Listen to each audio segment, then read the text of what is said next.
Eh bien bonjour et bienvenue sur notre vidéo qui va présenter à quel point la démocratie en Argentine est en danger.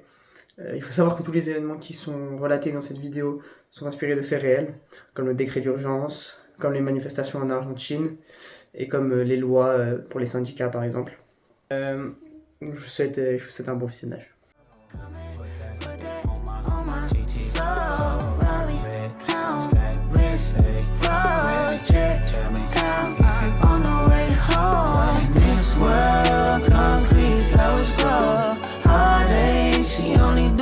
She know weekends get it poppin' on the low. Better days coming for sure. If it was up to me, I wouldn't give it nobody no sympathy. I'll take away the pain, I'll give you everything. I just wanna see you win. Salut Maxime, t'as vu l'émission sur les élections hier soir? Non, franchement, c'est pas encore voir des personnes des passes qui gèrent le pays. Franchement, je sais même pas pourquoi. Max, c'est pas une question de faire semblant. C'est juste qu'on doit essayer de mieux comprendre. Si on fait rien, ça va être pire.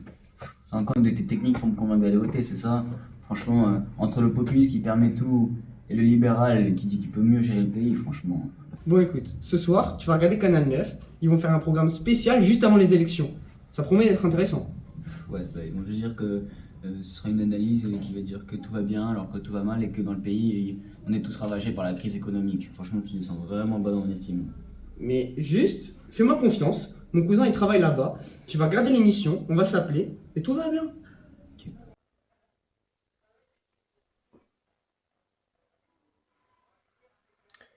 Dépêche Max, ça commence. Ouais, t'inquiète, je suis là. J'espère que c'est juste que t'es pas en train de me faire perdre ma soirée.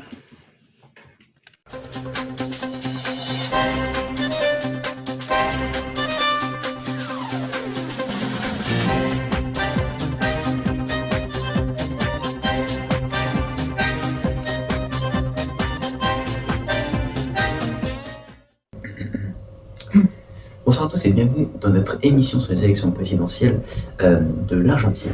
Demain, les citoyens argentins voteront pour choisir leur prochain président. Mais dans quel contexte? Alors, nous savons ce que nous risquons en évoquant les sujets justement que nous allons aborder. Mais depuis la crise économique de 2001, le pays a réellement été alterné entre populisme et libéralisme, avec des institutions affaiblies par la corruption. En effet, aujourd'hui, nous allons examiner la démocratie argentine, son fonctionnement, ses failles et ses espoirs. Attends, ils vont vraiment faire ça à la télé? Parce qu'ils prennent des vrais problèmes là. C'est clair, tout le monde sait que les médias influencent les élections, enfin...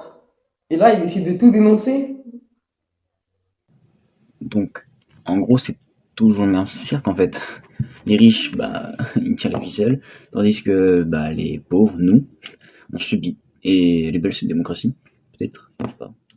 Bien que l'Argentine soit officiellement une démocratie, le système politique souffre de nombreux problèmes.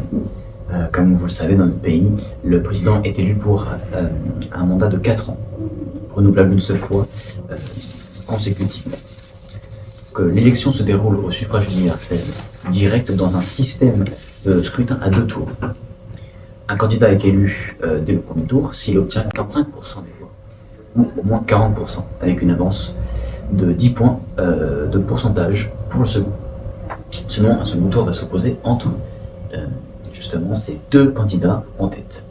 Nous sommes actuellement au second tour, puisque les candidats Sergio Massa et Javier Milei n'ont pu se départager. Les élections sont fréquentes, mais elles sont marquées par des inégalités.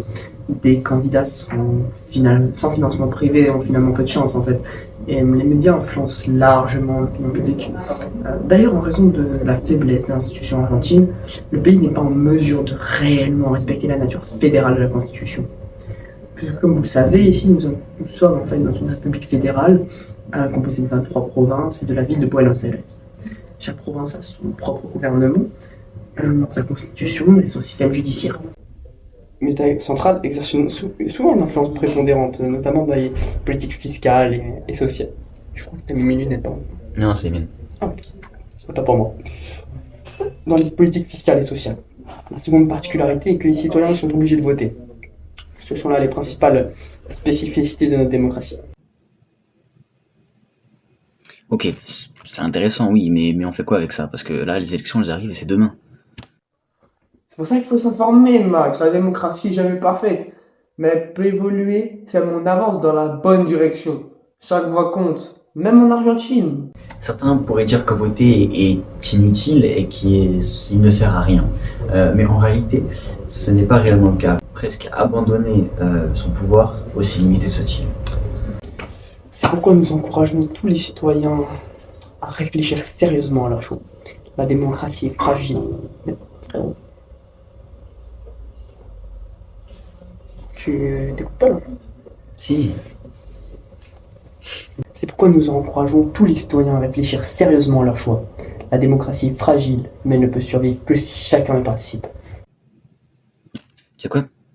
Peut-être que t'as raison. Ça ne changera peut-être rien maintenant, mais au moins, si on ne fait rien, bah ça fera jamais quoi. Donc il faut qu'on essaie quelque chose. Exactement.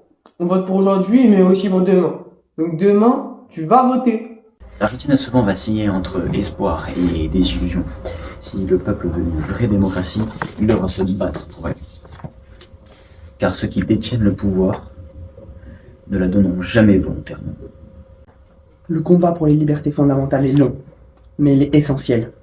L'histoire nous montre que même les plus grandes oppressions peuvent être renversées, à condition de ne pas perdre espoir, de continuer. Oh, Bah, frère, tu fais quoi là? trop joli. Tu vois bien. L'histoire nous montre que même les plus grandes oppressions peuvent être renversées, à condition de ne pas perdre espoir et de continuer la lutte.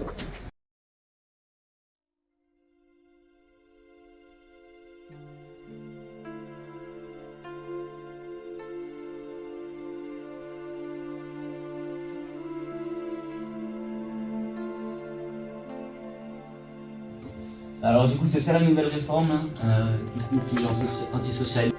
Écoute, je pense que c'est pas une question de réforme ou quoi. Je pense que c'est tout le système qui est pourri. Mec.